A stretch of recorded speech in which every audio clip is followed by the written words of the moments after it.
ಅವರು ವಿಷಯ ಮಂಡನೆ ಮಾಡೋಕ್ಕೆ ಬಂದ್ರೇ ಯಾರೂ ಅಳ್ಳಾಡ್ತಿರಲಿಲ್ಲ, ನಿಶಬ್ದವಾಗಿ ಕುಂತ್ಕೊಂಡು ಭಾಳ ಅದ್ಭುತವಾಗಿ ವಿಷಯವನ್ನು ಕೇಳ್ತಾಯಿದ್ರು. ಅವ್ರ ವಿಚಾರನೂ ಹಂಗೆ ಇತ್ತು. ಯಾವ ಸಂದರ್ಭಕ್ಕೆ ಯಾವ ವಿಷಯವನ್ನು ಯಾವ ರೀತಿ ಜೋಡಿಸ್ಕೋಬೇಕು ಅಂತಕ್ಕಂಥದ್ದು ವಿಷಯಗಳನ್ನು ನೀವು ಯಾವ ವಿಷಯವನ್ನಾದರೂ ಕೊಡಿ ಅಂಥ ವಿಷಯವನ್ನು ಅಲ್ಲಿ ಮಂಡಿಸ್ತಾಯಿದ್ರು. ಭಾಳ ಖುಷಿಪಟ್ಟು ಹಗಲು ರಾತ್ರಿ ಬೇಕಾದ್ರೆ 6 hours ಪಾಠ ಮಾಡಿದ್ರು ಕೂಡ ಅವರು ಬೋಧನೆ ಮಾಡಿದ್ರು ಕೂಡ ಕೇಳೋಕ್ಕೆ ರೆಡಿ ಇದ್ವಿ ನಾವೆಲ್ಲ.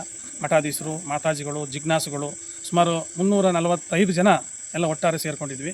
ನಿಜವಾಗ್ಲೂ ಕೂಡ 5 ದಿನ ಯಾವ ರೀತಿ ಕಳೀತು ಅನ್ನೋದೇ ಗೊತ್ತಾಗಲಿಲ್ಲ ನಮಗೆ. ಭಾಳ ಚೆನ್ನಾಗಿ ಮೂಡಿ ಬಂತು ವಿಷಯ. ನಂತರ ಮಲ್ಲಯ್ಯ ಸ್ವಾಮಿಗಳು ಅಷ್ಟೇ, ಅವರು ಏನು ಕಡಿಮೆ ವಿಚಾರ ಮಂಡನೆ ಮಾಡಲಿಲ್ಲ. ಅವರು ಪಂಚಮ ಪರಿಚಯದ ಮೃತ್ಯುಲೋಕ ಸ್ಥಿತಿ ವರ್ಣನೆ ಬಗ್ಗೆ ಮಾತಾಡಿದರು. ಅದೆಲ್ಲ ಪೂರ್ತಿಯಾಗಿ ವಿವರ ಹೇಳೋಕ್ಕಾಗಲ್ಲ. ಈಗ ಅದು ಅನುಭವಿಸಿದವ್ರಿಗೆ ಗೊತ್ತು. ಅದು ನಿಧಾನವಾಗಿ ಹೇಳಬೇಕಾದ ಸಂದರ್ಭ. ಅದು ಮನುಷ್ಯನೊಳಗೆ ಆನಂದಪಟ್ಟು ಕೆಲವರೆಲ್ಲ ಇಷ್ಟೆಲ್ಲ ವಿಷಯ ಇದೆ ಅಂತ ನಮಗೂ ಗೊತ್ತಿರಲಿಲ್ಲ. ಈ ವಿವೇಕ ಚಿಂತಾಮಣಿ ಒಳಗೆ ಇಷ್ಟು ವಿಷಯ ಅಡಗಿದೆ ಅಂತ ನಾವು ತಿಳ್ಕೊಂಡಿರಲಿಲ್ಲ. ಇಲ್ಲಿ ಬಂದ ಮೇಲೇ ನಮಗೆ ಗೊತ್ತಾಯಿತು ಇಷ್ಟೆಲ್ಲ ವಿಷಯ ಇದೆ ಅಂತೇಳಿ. ಇಷ್ಟೆಲ್ಲ ವಿಷಯಗಳನ್ನು ಭಾಳ ಅದ್ಭುತವಾಗಿ ಅನಂತರಾಮ್ ಅವರು, ಮಲ್ಲಯ್ಯ ಸ್ವಾಮಿಗಳು ಭಾಳ ಉತ್ತಮವಾಗಿ ಮಂಡಿಸಿದರು. ಭಾಳ ಅಚ್ಚುಕಟ್ಟಾಗಿ ಮೂಡಿ ಬಂತು ವಿಷಯ. ಒಳ್ಳೆ ಜಗದ್ಗುರುಗಳು ಒಳ್ಳೆ ವಿಚಾರವಂತರನ್ನು ಇದಕ್ಕೆ ಸೆಲೆಕ್ಟ್ ಮಾಡಿ ನಮಗೆ ವಿಷಯವನ್ನು ಮಂಡನೆ ಮಾಡಿ ಕೊಟ್ಟಿದ್ದರು. ಅದು ತುಂಬ ಕಠಿಣವಾದ ವಿಚಾರ. ಅದು ಏನು ನಾವು ಹೇಳ್ತೀವಿ, ಇದು ವಿವೇಕ ಚಿಂತಾಮಣಿ, ಪಂಚಗುಣ ಶಿವಯೋಗಿಗಳ ವಿವೇಕ ಚಿಂತಾಮಣಿ ಅಂತ ಏನಿದೆ, ಇದುವರೆಗೂ ಯಾರೂ ಕೂಡ ವಿಷಯವನ್ನು ಮಂಡನೆ ಮಾಡಿರಲಿಲ್ಲ. ಆದರೆ ಇವರಿಬ್ಬರು ಉಭಯರು ಸೇರಿಕೊಂಡು, ಉಭಯತರರು ಸೇರಿ ಭಾಳ ಅಚ್ಚುಕಟ್ಟಾಗಿ ಭಾಳ ಅರ್ಥವಾಗೋ ರೀತಿಯಲ್ಲಿ ನಮ್ಮ ಭಾಷೆಯಲ್ಲೇ ಸಂಸ್ಕೃತದಲ್ಲಿ ಇರ್ತಕ್ಕಂಥದ್ದನ್ನು ಭಾಳ ಅಚ್ಚುಕಟ್ಟಾಗಿ ತಿಳಿಸ್ಕೊಟ್ರು. ಭಾಳ ಸಂತೋಷ ಆಯಿತು. ಅದರಿಂದ ತುಂಬ ವಿಷಯಗಳನ್ನು ನಾವು ತಿಳ್ಕೊಂಡಿವಿ. ಭಾಳ ಅನುಭವಗಳಾಯಿತು. ನಾವು ಈ ರೀತಿಯೆಲ್ಲ ನಾವು ಜೀವನ ಇದೆಯಾ, ಇಷ್ಟೆಲ್ಲ ಲೋಕಗಳಿದೆಯಾ ಎಂಬತಕ್ಕಂಥದ್ದು ನಮಗೆ ಅರಿವಾಯಿತು. ಮನುಷ್ಯ ಯಾವ ರೀತಿಯಾಗಿ ಇರಬೇಕು ಎಂಬತಕ್ಕಂಥದ್ದನ್ನು ಅವರು ತಿಳಿಸ್ಕೊಟ್ರು. ಭಾಳ ಸಂತೋಷ ಆಯಿತು. ಇವತ್ತು ಸಮಾರೋಪನೂ ಕೂಡ ನೆರವೇರಿತು. ಅದರಲ್ಲಿ ತುಂಬ ಪ್ರಮುಖರು ಪ್ರೊಫೆಸರ್ ಮಲ್ಲೇಪುರಂ ವೆಂಕಟೇಶ್ ಅವರು ಸಾಹಿತಿಗಳು ಬಂದಿದ್ದರು. ಅದ್ರ ಜೊತೆಗೆ ನಮ್ಮ ಪೊಲೀಸ್ ಅಧೀಕ್ಷರಾದಂಥ ಮಲ್ಲಿಕಾರ್ಜುನ್ ಬಾಲದಂಡಿ ಅವರು ಬಂದಿದ್ದರು. ಮತ್ತು ಅದ್ರ ಜೊತೆಗೆ ನಮ್ಮ ಕೈವಾರ ಕ್ಷೇತ್ರದ ಅಧ್ಯಕ್ಷರಾಗಿರುವಂಥ ಧರ್ಮಾಧಿಕಾರಿಯಾಗಿರ್ತಕ್ಕಂಥ MS ರಾಮಯ್ಯ ಇನ್ಸ್ಟಿಟ್ಯೂಟಿನ ಕುಲಪತಿಗಳಾಗಿರುವಂಥ ಡಾಕ್ಟರ್ MR ಜಯರಾಮ್ ಅವರು ಅಧ್ಯಕ್ಷತೆಯನ್ನು ವಹಿಸಿ ಅವರು ಕೂಡ ಒಳ್ಳೆಯ ವಿಚಾರಗಳನ್ನು ನಮಗೆ ಮಂಡಿಸಿಕೊಟ್ರು. ಇದೆಲ್ಲ ತುಂಬ ಅನುಕೂಲಗಳನ್ನು ಪಡ್ಕೊಂಡ್ವಿ. ಜೊತೆಗೆ ಇಷ್ಟು ವಿಷಯಗಳು.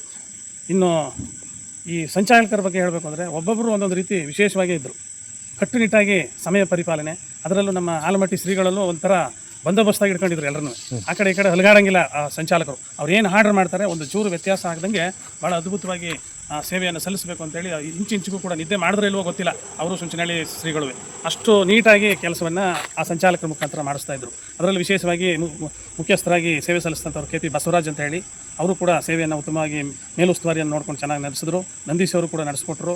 ಜೊತೆಗೆ ಅವ್ರ ಜೊತೆಯಲ್ಲಿ ಮಾದಪ್ಪ ಮತ್ತು ಗವ್ಯಪ್ಪ ದೇವರು, ಜೊತೆಗೆ ಸೋಮಣ್ಣ, ಈ ರೀತಿ ಇನ್ನೂ ಹಲವಾರು ಸಿಬ್ಬಂದಿಗಳು ಎಲ್ಲ ಅವರ ಸೇವೆಯನ್ನು ಪ್ರಾಮಾಣಿಕವಾಗಿ, ಆ ನಂದೀಶ್ ಅಂತೂ ಭಾಳ ಮೇಸ್ಟ್ರಿ ಕೆಲಸದಲ್ಲಿ ಹೆಂಗಿದ್ರು ಅದೇ ಥರ ಕೆಲಸ ಮಾಡಿದರು. ಯಾಕೆ ಎಲ್ಲ ಮಲಗಿರ್ತಿದ್ರು, ಆ ಸಮಯಕ್ಕೆ ಸರಿಯಾಗಿ ಹೇಳಲಿಲ್ಲ ಅಂದರೆ ಬಂದು ಬಾಗಿಲು ಬಡ್ದು ಅವ್ರಿಗೆ ಎಚ್ಚರಿಕೆ ಕೊಟ್ಟು ಬನ್ನಿ ಸಮಯಕ್ಕೆ ಸರಿಯಾಗಿ ಬರೀ ಶಿಸ್ತು ಎಂಬತಕ್ಕಂಥದ್ರ ಬಗ್ಗೆ ಭಾಳ ವಿವರಣೆಯನ್ನು ಕೊಟ್ಟು ಈ ಕ್ಷೇತ್ರದಲ್ಲಿ ಏನು ಪರಿಪಾಲನೆ ಮಾಡಬೇಕು ಶಿಸ್ತನ್ನು, ಎಲ್ಲೆಲ್ಲೋ ಏನೇನೋ ಕಲ್ತಿರ್ತೀವಿ, ಏನೇನೋ ತಿಳ್ಕೊಂಡಿರ್ತೀವಿ, ಸಮಯದ ಬಗ್ಗೆ ಭಾಳ ಏನು ಜಗದ್ಗುರುಗಳು ಸಮಯ ಪರಿಪಾಲನೆ ಮಾಡ್ಕೊಂಡು ಹೋಗ್ತಾರೆ, ಅದನ್ನು ನೀವು ಪಡ್ಕೋಬೇಕು ಅನ್ನೋದು ಉದ್ದೇಶದಿಂದ ನಾವು ಮಾಡ್ತಾಯಿದ್ದೀವಿ ಅಂತೇಳಿ ಈಗ ಇವರು ಎಲ್ಲ ಸಿಬ್ಬಂದಿಗಳು ಭಾಳ ಅಚ್ಚುಕಟ್ಟಾಗಿ ಸಮಯ ಪರಿಪಾಲನೆ ಮತ್ತು ಪ್ರಸಾದ ಬಗ್ಗೆ ಹೇಳಂಗೇ ಇಲ್ಲ. ದಿನ ಒಂದೊಂದು ಪ್ರಸಾದ, ಹೆಸರು ಹೇಳೋಕ್ಕೂ ಎಲ್ಲ ಮರ್ತೇ ಹೋಗ್ತದೆ, ಅಂಥ ಪ್ರಸಾದಗಳನ್ನು ವ್ಯವಸ್ಥೆ ಮಾಡಿದರು.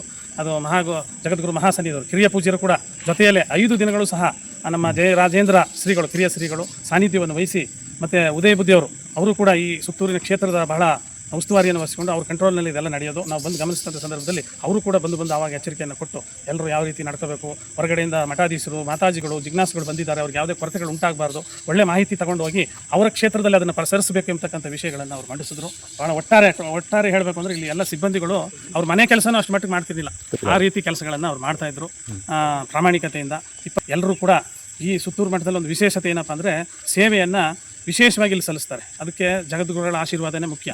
ಜಗದ್ಗುರುಗಳು ಅವರಿದ್ದರೆ ಒಂಥರ ಏನೋ ಒಂಥರ ಎಲ್ಲ ನಾಡಿನ ಎಲ್ಲ ಪೂಜೆರಿಗೂ ಒಬ್ಬರು ಮಾರ್ಗದರ್ಶಕರಾಗಿ ಅವ್ರು ಬಂತು ಅಂದರೆ ಎಲ್ಲ ಶಿಸ್ತಾಗ್ಬಿಡ್ತಾರೆ.